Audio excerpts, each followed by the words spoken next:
आणि त्याच्यात शिव्या पण दिल्या, मराठी माणसं भिकारी आहेत, असे आहेत, मारा त्यांना, अजून मारा मराठी माणसांना, अशा त्यांनी शिव्या पण दिल्या त्या लोकांनी. कल्याणच्या योगीधाम परिसरात असलेल्या अजमेरा सोसायटीत तुफान राडा झालाय. जाणून घेऊयात पोलिसांनी काय म्हटलंय.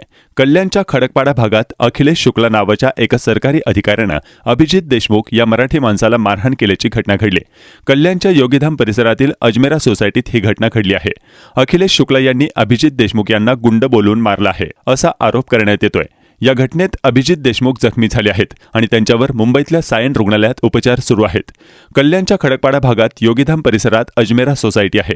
त्या सोसायटीत अखिलेश शुक्ला आणि त्यांच्या शेजारी राहणारे देशमुख यांच्यावर धूप लावण्यावरून आणि त्याचा धूर एकमेकांच्या घरामध्ये जातो म्हणून दोघांमध्ये शिवीगाळ आणि मारहाण झाली. मारहाणीमध्ये देशमुख नावाचे गृहस्थ जखमी आहेत.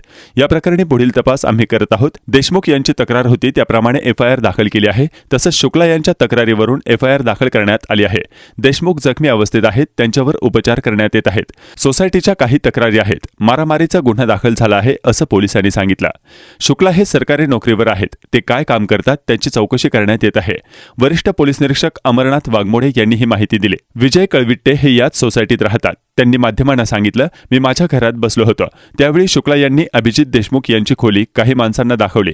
ज्यानंतर त्यांनी सायकल उचलून दारात आपटली. मी काय झालं पाहायला गेलो असता त्यांनी अभिजित देशमुख यांना रॉडने 7 ते 8 माणसं मारायला सुरुवात केली. मी अडवायला गेलो तर मलाही मारलं आणि बाजूला केला. महिलांनाही मारहाण केली. तसंच मराठी माणसं भिकारी आहेत, त्यांना मारा असं ते शिवीगाळ करत म्हणाले.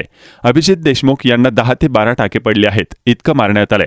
तसंच ठार मारण्याची धमकीही देण्यात आली. या प्रकरणी गंभीर दखल मनसेने ही घेतली आहे. याबाबत मनसे नेते उल्हास भोईर काय म्हणालेत पाहूयात. योगीधाम भागातल्या किरकोळ वादावरून भांडणं झाले. शुक्ला आणि कळविट्टे कुटुंबात दिवा आणि धूप लावण्यावरून वादावादी झाले. त्यांचा वाद सोडवण्यासाठी देशमुख गेले होते. त्यांना इतकं मारलं आहे की त्यांची प्रकृती गंभीर आहे. देशमुख कुटुंबासह आम्ही म्हणजेच मनसे उभे आहे. जर 24 तासात या प्रकरणी आरोपींना अटक केली नाही तर आम्ही रस्त्यावर उतरणार आणि आंदोलन करणार असा इशारा उल्हास भोईर यांनी दिलाय. सरकारी नोकरी करणारे अखिलेश शुक्ला आणि वर्षा कळविट्टे हे योगीधाम सोसायटीत शेजारी राहतात. अखिलेश यांच्या पत्नी गीता या घराबाहेर देवपूजा करून धूप लावतात. धूप लावल्याने वर्षा कळविकट्टे यांच्या घरात हा धूर जातो. त्यांच्या घरात असलेल्या 3 वर्षाच्या बाळाला आणि वयोवृद्ध आईला दम लागतो. ही बाब वर्षा यांनी गीता यांना सांगितली. मात्र गीता यांनी वाद घालण्यास सुरुवात केली. त्यानंतर त्यांच्या बाजूला राहणारे अभिजित देशमुख आणि धीरज देशमुख यांनी मध्यस्थी करत हा वाद मिटवण्याचा प्रयत्न केला. ज्याचा राग शुक्ला यांना आला.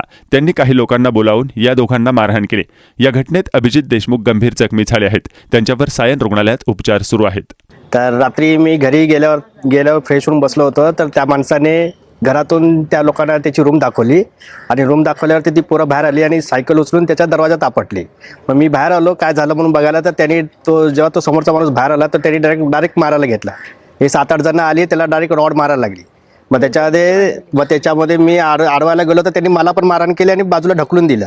तर त्याच्यामध्ये त्यांनी आमचे जे लेडीज लोक आहेत त्यांना मारहाण केली, सगळ्यांना मारहाण केली आणि त्याच्यामध्ये शिव्या पण दिल्या, मराठी माणसं भिकारी आहेत, असे आहेत, मारा त्यांना, अजून मारा मराठी माणसांना, अशा त्यांनी शिव्या पण दिल्या त्या लोकांनी. त्यांचं पूर्ण नाव अखिलेश शुक्ला आहे. मी सगळी इन्क्वायरी केली आणि ते MTDC मध्ये महाराष्ट्र टुरिस्ट डेव्हलपमेंट कॉर्पोरेशन मध्ये कामाला असून एक अकाउंट मॅनेजरच्या पदावर ते काम करतायत. मी हे इन्क्वायरी केली परंतु अशी त्यांना कुठलीही गाडी देण्यात आलेली नाहीये. ते लाल दिव्याच्या गाडीमध्ये फिरतात असे मला माहिती पडली. पिवळ्या गाडीची दिवी गाडीमध्ये फिरतात असं मला माहिती कळली. मी मंत्रालयामध्ये कामाला असून लोकांना धमकावतात ते. हा जो प्रकार घडला याच्यामध्ये जो शुक्ला जो व्यक्ती आहे त्यांनी खूप सोसायटीमध्ये दहशत माजवलेली आहे. तो स्वतःला मोठा समजतो की मी मंत्रालयामध्ये कामाला आहे, मी पोलिसांना कोणत्याही पद्धतीत म्हणजे विचारधारणा केली तरी मला त्याच्यावर परिणाम करू शकत नाहीत. पोलिसांमध्ये जरी मी चौकीमध्ये गेलो तरी त्यांनी माझे काही वाकडं करू शकत नाही असे सरळ शब्द त्यांनी वापरलेले आहेत.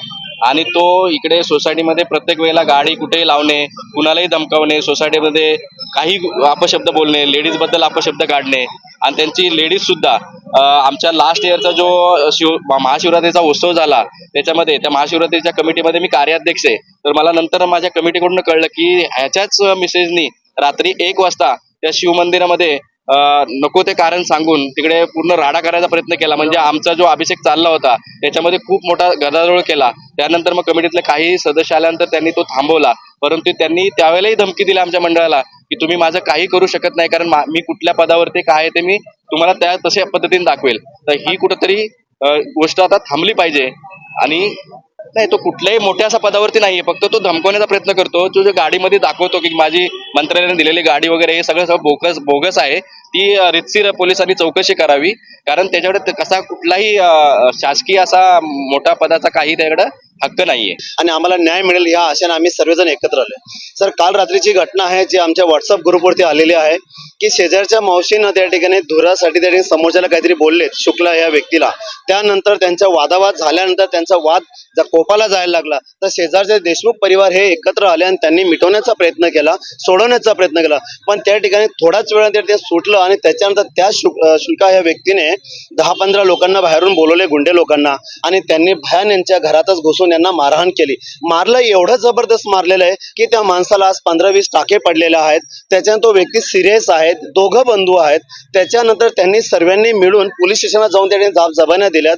त्यांची रक्त बंबाळ झाले होते आणि ज्या मावशीपासून सुरुवात झाली होती ती मावशीचं ब्लाऊज साडी देखील रक्तानं पूर्ण भिजलेलं होतं.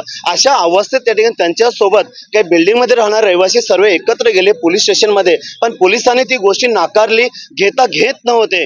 त्यांचा एक साधारण त्यांनी पेपरवरती लिखापडी केली. आताच आपण काही लोकांच्या बाईट देखील ऐकले असेल. त्या ठिकाणी त्यांची फक्त साधा पेपर घेतली, पण पोलिसांनी साधी दखल घेऊन त्याच्यावर गुन्हा दाखल केला नाही. आज त्या ठिकाणी 24 तास उलटलेले आहे. आज तो मोकार फिरतोय. आणि दुसरी गोष्ट त्याने त्या माणसांना, त्या परिवारांना, देशमुख परिवारांना असं दिले की तुम्ही मराठी लोक आमचं काय वाकडं करू नये, तुमचं महाराष्ट्र आमचं काही चालू करू शकत नाही.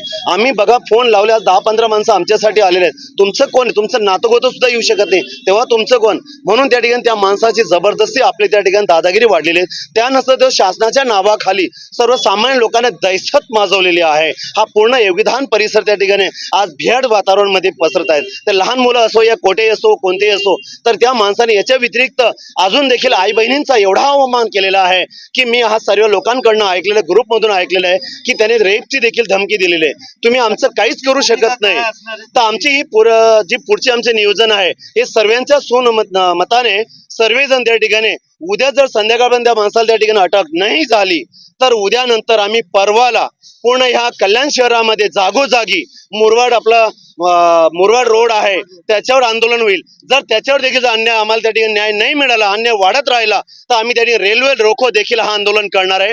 कारण हा नुसता मराठी मुलकाने आई बहिणींचा त्या ठिकाणी त्यांचा जे एक इज्जतीचा प्रॉब्लेम आहे, एक त्यांच्यावर त्यांनी चितळी उडलेली आहे. आणि शिवाजी महाराजांचा हा राज्य आहे, 18 पगड जाती एकत्र राहतात भाऊ. आणि इथं त्या ठिकाणी गुन्हा गोविंदा नव्हता आणि त्याच्यात जर असं कोणी गालबोट लावत असेल आणि त्या ठिकाणी भले त्या ठिकाणी शासनाच्या नावाखाली जर गरिबांना जर अशा प्रकारे त्यांनी दमदाटी देऊन त्यांना धमकवतात, त्यांचा आवाज जर बंद करतात, आणि त्या माणसाने एवढंच नाही बोलली, त्यांनी पोलीस स्टेशन सुद्धा सांगितलं की पोलीस स्टेशन सुद्धा आमचं कोणी काही करू शकत नाही. म्हणून त्यांच्यानुसार आम्ही इथं जागोजागी आंदोलन करणार आहेत.